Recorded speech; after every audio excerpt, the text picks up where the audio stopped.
Here we go. From Business Insider. All right, come on, give it to me.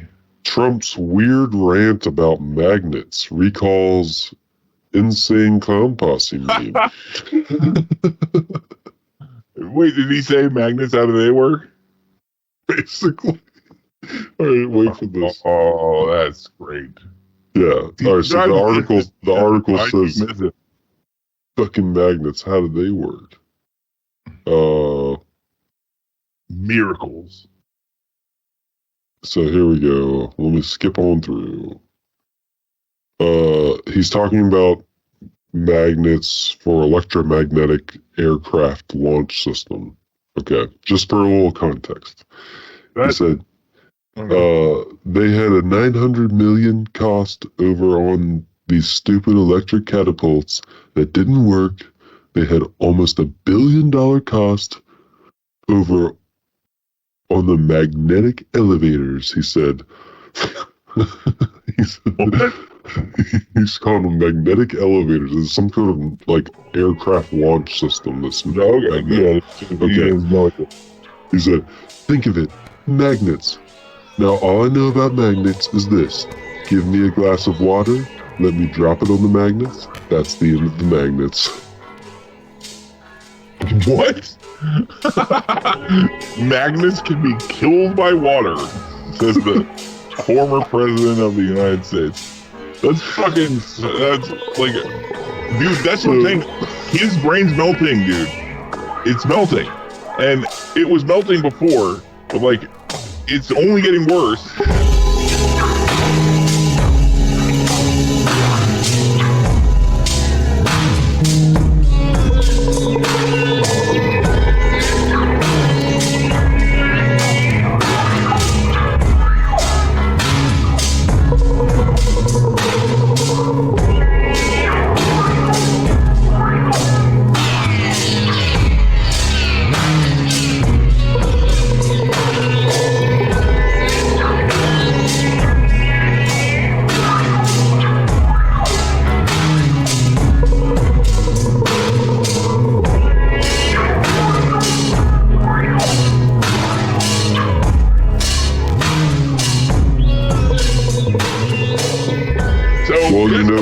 Joe Biden's campaign volunteers are apparently quitting in droves, according to the media. Great. Yes. Well, on Reddit today, I saw a tweet, and for a second, I thought it was a Bernie tweet because Bernie tweets pop up on Reddit front page all the time, like just But this was a Joe Biden tweet that was talking about taxing billionaires or whatever. And I was like, what? Like, oh. And then it dawned on me. That's right. He gave his first re-election campaign speech like a day ago. Like he's in re-election mode. So now every tweet is Bernie Sanders with the slightly light version. Yeah, Bernie Sanders only lying. Yeah. Which we also found out that Bernie Sanders was doing part of the time. Right? I mean, it's like kinda, yeah, but dude, I don't know. Never mind. Although I have heard people who were around in like the 90s when Bernie was less known were like, he's always been bad on Israel, right? Like that's one of Bernie's Achilles heels has always been Israel, and like war stuff, right? Like he's definitely more of a domestic policy guy than a foreign policy guy, right? When his foreign policy is, it's like, it's the stuff that like sounds good, but then America gets involved and it's bad, right? Like do you know who Michael Parenti is? He's like name's familiar. He's the guy that said that, he's the guy that the phrase, Africa wasn't, underdeveloped, it was overexploited, right? Like the poor people aren't underdeveloped, they're overexploited. If you look up Yellow Parenti on YouTube, there's a video of him giving a speech that's absolutely iconic, and it's the film has yellowed over time, so now it's the Yellow Parenti speech. Anyway, him and Bernie were friends, right? Okay. And I heard if Parenti's not dead, he's 99 or whatever. And he was like, I used to go to Bernie's house. We would eat, like we were friends, and we stopped being friends over him voting for sending arms to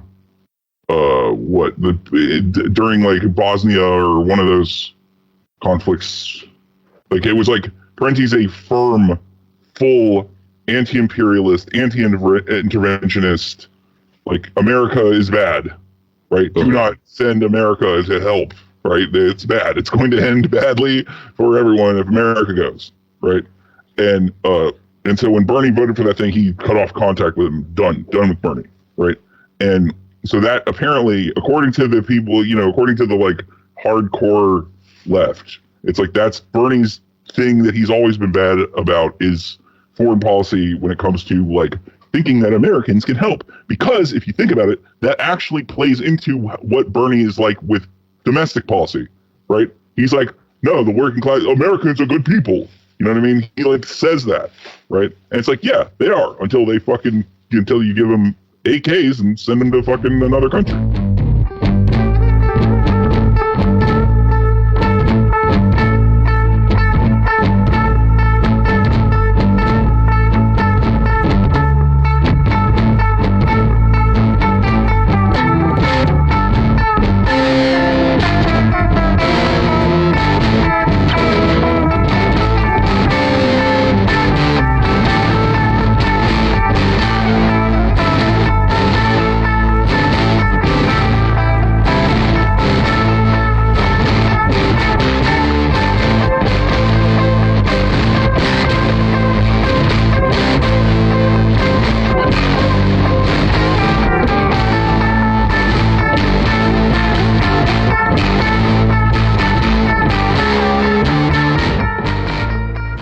Breaking news. Oh,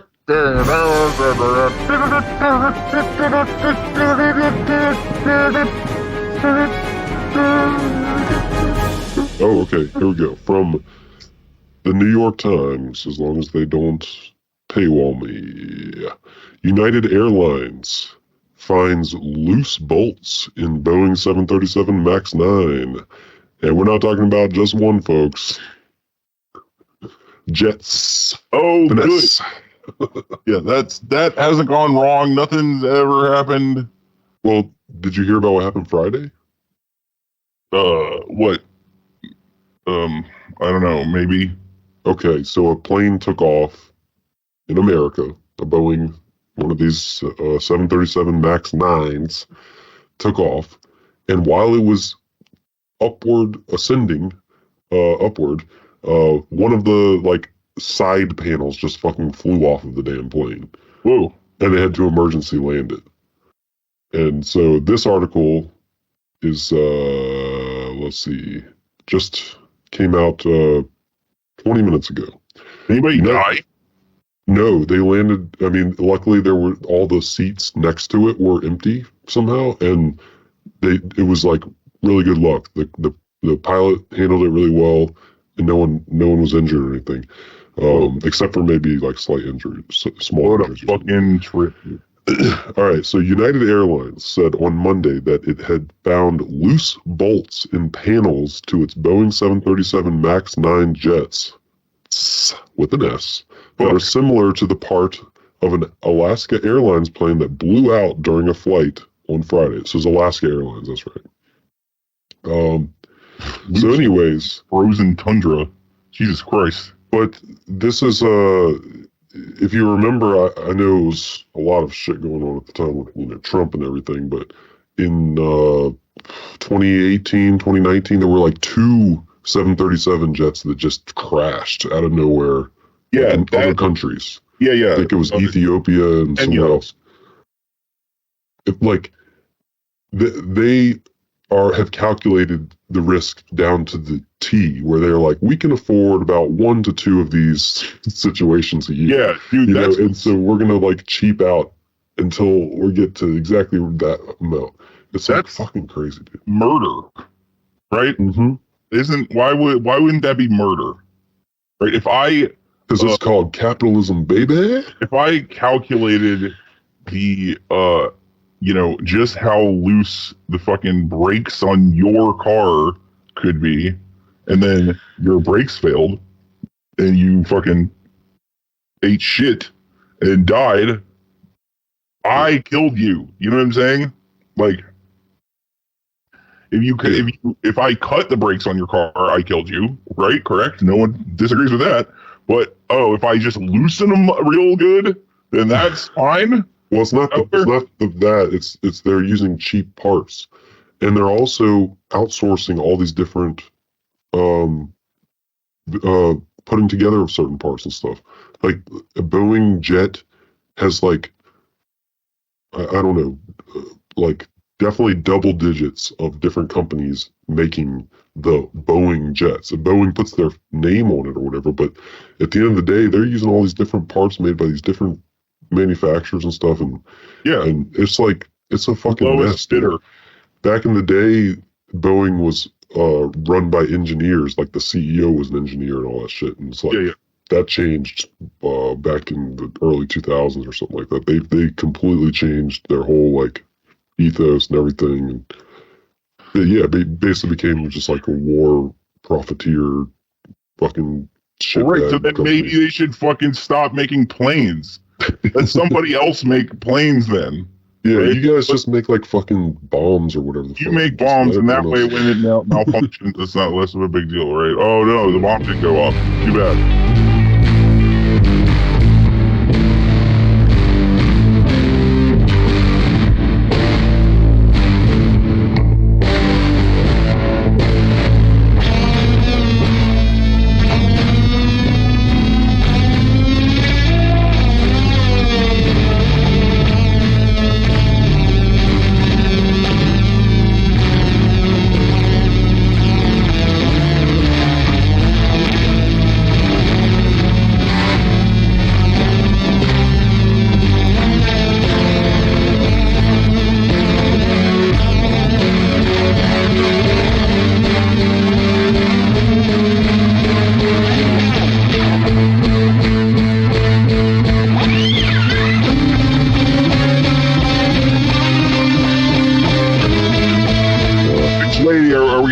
Are we talking about Nikki? Darling Nikki? Time Magazine person of the Salon Magazine. Painful. Nikki Haley slammed for using quote black friends defense after Civil War debacle. Oh yeah, dude, I heard that. Fucking yeah, what a dumb bitch. I mean, like it's like I gotta say, I'm a little concerned at how much Stavros Halkias and Nick Mullen have like affected my manner of speech. Because the first thing it's like, I heard, I like read that. I was like, it's like Nikki Haley says she has black friends, so she's not racist. And I just thought I felt the Stavros cackle come, and then it was just like, what a dumb bitch. You dumb bitch.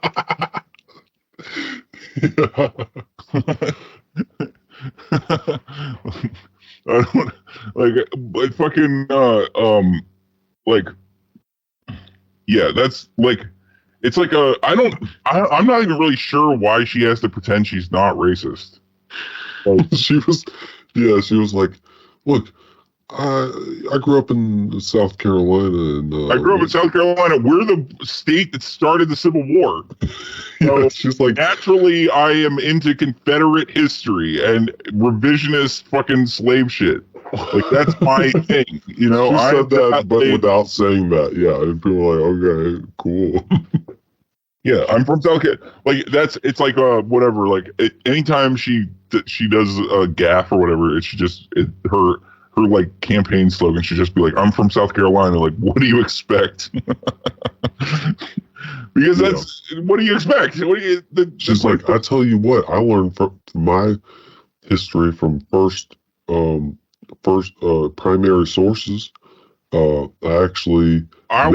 met the great grandchildren of Robert E. Lee And they were telling me that he was like the best dude ever. So Yeah, here's hey, the thing. hey, listen, you want to talk about the daughters of the Confederacy, y'all? Guess who's one of them? Like it's like that's the thing is right. It's like all these fucking Republicans, like I would respect them more if they were just what they are. You know what I mean? Like I don't all the like the idea that like Republicans do like woke shit, right? Like id Paul fucking nonsense is shocking to me in the wake of Trump. Like They why? do it so horribly too. Why would you do it?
I have a recommendation for them. Okay. And it's ban corporations from buying single family homes. Full stop. Done. That definitely needs to be something that's more in the national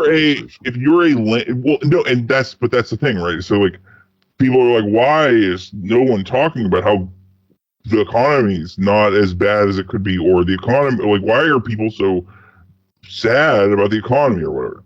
And it's like, I can tell you why. Because wages are shit, right? New federal minimum wage, $20 an hour at least, right? At least, right? Mm-hmm. And then ban corporations from purchasing homes, right? And you get those, if you get those two things, right? Immediately people will be like, wow, you know, actually things are looking up. Like, it's like, that's, if you gave, if normal, regular ass people had made like, and I'm talking across the board. I mean like, you know, people that make under $1 million a year, right? But 900,000 is part of this, right? Like I'm saying from zero to that, to zero to $1 million. If they had like 20 to 30% more money, everything would be booming. Inflation wouldn't matter. It would all be like, you know, whatever. You jack the gas prices up again, right? It doesn't like, it's like the corporations would get what they want too, which is why I'm so shocked that they don't do this, right? I mean, I guess it's because you have to keep people precarious so they stay at their shitty jobs. But yeah, they have this shit all calculated too. But the precarity could be less. Like, you ever notice that like the acceptable rate of unemployment, for instance, is like somewhere around like 4% or whatever. Like any like lower than that, it's like, oh, it's too hot of a labor market. Too hot of a labor market. You know, it's like there's something wrong. There's something. Yeah, nobody's hiring anyway, right? Like that's like, if they want us all to keep our shitty jobs, right? Then they need to pay us more, and they need to pay us more because wages need to keep up with inflation, and because we need a place to live, right? That's it, right? Well, I think honestly that thing you were talking about with this just banning corporations, it's the problem is it's like very quote anti-business, socialist and all that kind of, any words you want to describe it that would basically, in my because through my brain filters as that sounds like a good idea. Like anything that's anti-business is usually like not a bad idea. Actually. But this is what, so people will say that small landlords that incorporate themselves, like landlords that have like 2 or 3 whatever, like apartment units or something like that, like those people will get screwed by that. And to that I say, fine, good, right? Yeah, I don't care about landlords. Like, I'm like, this the least. No, I'm saying that it's also like, obviously all landlords, but but I'm saying, like, as a constituency, they don't matter as, certainly not as much, right? And or you could even do it like, say, okay, any corporation or just any corporation or business can only own like a max of like 10 properties, or you have like some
National Security Advisor, Lloyd Austin, has been in the hospital, and he didn't tell anybody about his ouchie. It's the most. Why the fuck would you even tell me about this news story that maybe I've ever seen? Like, they've been yanking some doozies out of their asses to cover up Israel. And it's exactly what it is. It's like this one. That's exactly the kind of thing that his name would be showing up in some sort of article about Israel, and they're like, "Well, if we're like, he was sick, he got a cold, and they didn't tell us." What? Why do I give a fuck? What? Yeah, he had appendicitis and had to get, Oh well. Now he's eating ice cream in the hospital. Yeah, but also, this is what you guys got? It's like, you don't have any media people? Like, if anything, it's an indictment on the Pentagon and like how they're basically freewheeling and have no responsibility to justify their actions or any shit. That's if you read the article as though it matters. I'm saying that, they waited 3 days to tell Biden that a guy got sick. Who gives a shit? That's like office stuff. That's like, fire him then. Whatever. Like, what do I give a fuck?